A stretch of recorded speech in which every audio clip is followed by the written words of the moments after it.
dia, boa tarde, né? Sabe que eu queria começar falando rapidamente sobre uma coisa que o Espírito Santo me constrangeu há alguns domingos atrás. E uma das últimas vezes que eu subi nesse púlpito para pregar, eu falei sobre o meu milagre, que foi a Betina, que ela foi um milagre. A Betina só existe porque existe Jesus, que trouxe ela para nós.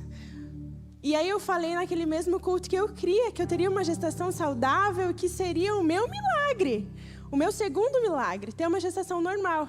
E para a honra e glória do Senhor Jesus, eu e Joaquim estamos aqui, indo para o 5º mês, sem nenhuma intercorrência, porque eles são os meus 2 milagres. Então, gostaria de convidar vocês para a honra e glória do Senhor Jesus, um Deus que ainda faz milagres, que você aplauda Ele em nome de Jesus.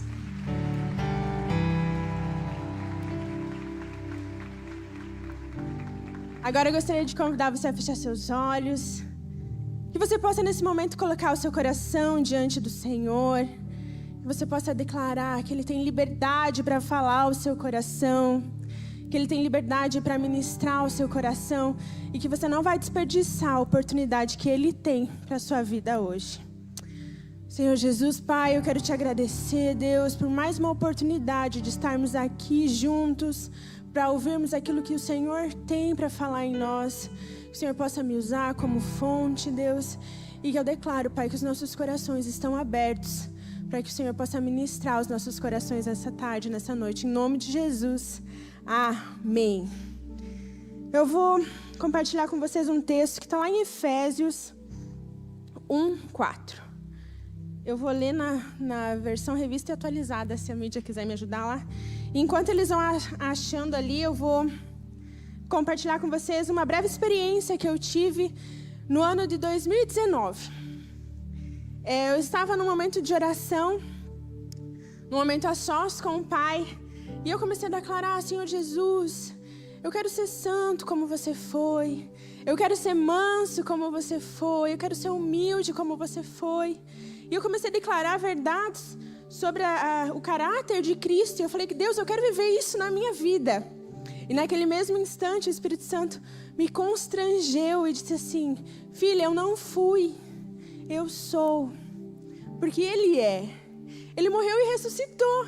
Então aquilo que Ele foi, de fato, Ele ainda é. Ele é.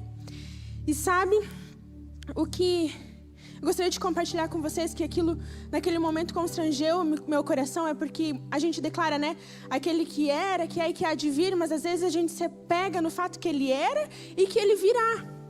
Só que as coisas que eram e que serão, elas estão longe do nosso alcance. Porque o que nós temos hoje é o agora. Então a gente precisa acreditar e crer e viver a palavra de que Ele é. E Ele tem uma porção hoje para você. E que assim como as coisas são inalcançáveis amanhã, para o meu tempo de agora, se eu me preocupar demais com aquilo que eu tenho que resolver amanhã, eu perco a porção do que eu tenho para hoje. Então, antes da gente entrar na mensagem, eu gostaria que vocês não perdessem a porção daquilo que Deus tem para vocês hoje. Não descansem o seu coração, a sua mente, se desprendam das preocupações e que vocês possam receber por completo a palavra que o Espírito Santo tem para nós. Amém? E lá em Efésios 1:4 diz assim: assim como nos escolheu nele antes da fundação do mundo para sermos santos e irrepreensíveis perante Ele e em amor. Vamos ler só o 4, ele continua no 5, mas nós vamos ler só em 4. Repitam comigo: para sermos santos e irrepreensíveis. Amém, aleluia. Que lindo, né? Sabe que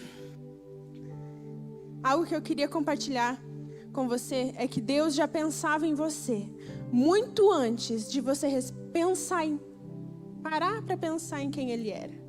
Deus já pensava em você. Ele te escolheu, aqui nesse versículo fala, antes da fundação do mundo. E é muito importante a gente entender essa palavra, porque quando a gente entende isso, a gente entende que não é por quem eu sou, não é por merecimento, não é por aquilo que você faz ou deixa de fazer, mas é por quem Ele é, e por isso que Ele nos ama. Isso é tão incrível, Porque na medida que eu amo, e eu penso, cara, eu amo tanto Deus, e eu vou gastar minha vida buscando a Ele, na mesma maneira, mas não na mesma intensidade, Ele olha para mim e fala assim, eu amo tanto a Karen, que eu também vou em direção a ela, porque eu também quero me aproximar dela. E assim Ele é contigo e comigo. Deus anseia ter um relacionamento com você. Mas existem duas palavras que falam muito comigo nesse versículo, que é santo e irrepreensível. O que é ser santo e ser irrepreensível? Quando eu paro para pensar sobre isso, eu entendo muito que essa palavra ela está ligada, essas duas palavras elas estão ligadas a outras duas palavras que se chama processo e obediência.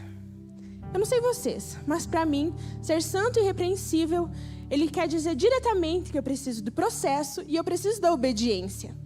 Sabe, o Luciano Subirá, ele tem uma visão muito legal sobre santidade. E ele fala que nós estamos caminhando no processo da santificação até que o Senhor venha. E então, santifique a igreja e nós suba com Ele em perfeição. Mas até lá, até o dia que o Senhor volte, nós estamos no processo. Sabe, queridos, a Bíblia fala, se você vai ler lá em Provérbios, que a falta de entendimento e de obediência aos processos nos torna tolos e imaturos. Eu não sei vocês, mas eu anseio para que todos os dias eu me torne um pouco menos disso. Um pouco menos tolo e um pouco menos imatura, para que eu possa ser cada vez mais parecida com Ele. E quando eu entendo isso, e eu olho lá, não precisa abrir agora, mas lá na parte B do versículo de Gênesis 12, 2, ele diz assim, sê tu uma bênção. E quando ele está falando isso, ele está falando sobre a entrega de uma geração, que seria maior que as areias do mar e que as estrelas do céu. E ele fala, sê tu uma bênção. Só que, para que eu acesse o lugar da santidade, eu preciso entender que eu preciso respeitar os processos em obediência a Ele. Se Deus ele me fala para que eu não minta, se eu mentir, vocês concordam comigo que eu vou estar um passo para trás? Um passo mais tola? Se Deus fala para que eu não traia o meu esposo, se eu pensar em trair, a Bíblia já fala que já é traição. Vocês não concordam comigo que se eu não guardar a minha mente, os meus pensamentos, eu estou um passo mais tola? Eu gostaria que vocês, essa semana, tirassem um tempo, pensassem como que tá os seus pensamentos, como que tá as decisões do seu coração. Será que nas suas decisões você reflete a Cristo? Ou será que nas suas decisões você reflete essa imagem que Provérbios nos dá sobre uma pessoa tola e imatura?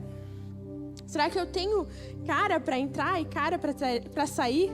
Como o nosso pastor Daniel fala sobre caráter? É ter cara para entrar e ter cara para sair? Será que eu tenho andado como Jesus andaria? Será que eu tenho vivido minha vida como Jesus andaria? E aqui quando ele finaliza o versículo de Efésios, ele fala assim, e em amor, porque ele continua aquele versículo falando que ele nos predestinou e nos adotou por meio de Jesus Cristo. Porque em amor, não é pelas nossas ações, só que porque eu amo, eu ajo diferente. E aí quando eu vou continuando ali sobre essas palavras que eu falei, processos e obediência, eu não consigo falar sobre obediência sem falar sobre a história de Abraão, pai da fé. E eu creio que ele não levaria o título de pai da fé se ele não fosse uma pessoa que tivesse um caráter de obediência ao Senhor. E certa feita, Abraão ele recebe um filho, Isaac, o filho da velhice, que significa risos, porque imagina a felicidade daquele casal a receber Isaac. E de repente chega um dia que Deus fala assim, Abraão, me entrega Isaac. E ele fala assim, tá bom, eu vou entregar. Só que a entrega de Isaac era um sacrifício. Abraão precisaria pegar Isaac, ir até o monte e sacrificar o Isaac em oferta ao Senhor. Mas quando eu olho lá em Gênesis 22, que é a história desse fato, conta esse fato. Em Gênesis 22, no versículo 5, na parte B, ele se despede dos servos dele, porque a partir dali ele precisa seguir sozinho. E ele fala assim, e havendo adorado, voltaremos. Porque eles estavam indo dois. E ele fala: voltaremos para junto de vós. Sabe, Abraão, ele decidiu obedecer e sacrificar o seu filho Isaque. Mas a sua fé na fidelidade do Senhor, que prometeu que daria a ele uma geração e geração, ele fez entender que quando nós entregamos os nossos sonhos, porque Isaque era a materialização do sonho de Abraão, nas mãos de Deus, eles permanecem vivos em Deus. Em nenhum momento ele duvidou disso. E por isso que ele fala: eu estou indo lá sacrificar o meu filho, mas nós voltaremos. Porque eu creio que Deus, Ele não me tira nada. Ele vivifica tudo. Então, eu gostaria de compartilhar com você que muitas vezes a gente obedece. Sim, a gente obedece um direcionamento de Deus. Mas só por obediência e não por entendimento que a fidelidade do Senhor vivifica nossos sonhos. A gente precisa entender que tudo aquilo que a gente entrega nas mãos do Senhor permanece vivo nele. Então eu gostaria de que nessa noite você pudesse entregar não só a sua vida, não só o seu caráter, não só as suas decisões, os seus posicionamentos, mas também os seus sonhos nele. Porque toda vez que a gente entrega os nossos sonhos a ele, ele vivifica, ele traz a vida. Sabe, eu comecei a falar aqui com vocês, compartilhando um pouco sobre a minha gestação da Betina, que foi uma gestação de risco, e que por várias vezes eu ouvi: Karen, não vai dar mais. E a Betina nasceu, eu entreguei o meu sonho para Deus, e ela nasceu, e Deus vivifica tudo. E esses dias atrás, nós estávamos orando, eu e ela, e eu falei assim: filha, se você tivesse que cantar uma música para Jesus agora, que música que você cantaria? E ela falou assim, ela cantou essa última música que foi cantada aqui: Maranata, ora vem, Senhor Jesus. E ela começou a cantar aquela música, ela começou a cantar com tanta fé, com tanto amor no coração dela. E ela dizia: vem Jesus, vem Jesus. E naquele momento, o Espírito Santo constrangeu o meu coração. Porque, como eu compartilhei com vocês aqui, ele finaliza esse versículo de Efésios 1:4 dizendo: e em amor. E aí ele continua no versículo 5, nos predestinou para ele por adoção. E ele fala sobre a nossa adoção em Cristo Jesus. E quando a gente entende que é em amor, a minha alma anseia para que ele venha. Para que tudo que eu sou encontre nele a completude do meu ser. Porque se eu busco no outro para que eu seja completa, eu estou pela metade, na verdade. Então que a gente possa entender que tudo aquilo que eu entrego para o Senhor, ele gera vida. Que as nossas ações, que os nossos passos, que os nossos pensamentos precisam refletir ele em santidade, em amor. E que a minha alma eu preciso ser intencional em desejar a presença do Senhor. Porque toda vez que eu desejo, toda vez que eu vou a ele, ele também vem até mim. Eu gostaria de convidar você para ficar de pé agora.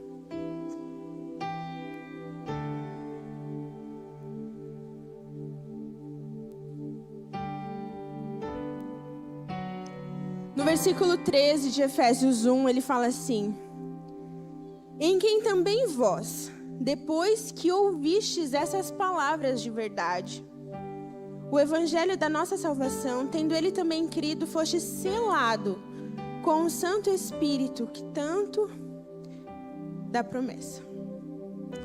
Eu gostaria de selar essa palavra com vocês essa noite. Eu gostaria que o coração de vocês ardesse por andar de forma santa e irrepreensível e em amor, entender que você foi escolhido muito além daquilo que você é. Eu gostaria de convidar você a fechar os seus olhos agora. Que você possa fazer uma oração de entrega ao Senhor. Que você possa declarar que tudo que você é, que tudo aquilo que você pensa, que os teus sonhos, que os seus caminhos encontram vida nele. Que você possa declarar que ele é suficiente. Que você possa declarar que muito além do que você possa pensar ou imaginar, ele já tem cuidado de você. Assim como Abraão, que quando subia aquele monte junto com seu filho Isaque, ele cria que ele voltaria com Isaque, porque Deus, ele é um Deus que vivifica sonhos. Senhor Jesus, eu coloco o coração dos meus irmãos aqui nessa noite nas suas mãos, Pai. Te peço, Pai, que eles possam encontrar no Senhor a verdadeira paz, ó Pai, que eles possam encontrar no Senhor a vontade de andar de forma santa e irrepreensível. Te peço, Senhor, que eles recebam mais do Teu Espírito e que eles possam, Deus, ser inundados, ser empoderados pela Sua verdade, Pai, pela vontade de Te buscar. Que eles possam ir além, Senhor, e que eles possam Te ver em todos os lugares. Eu peço para que vocês continuem de olhos fechados agora.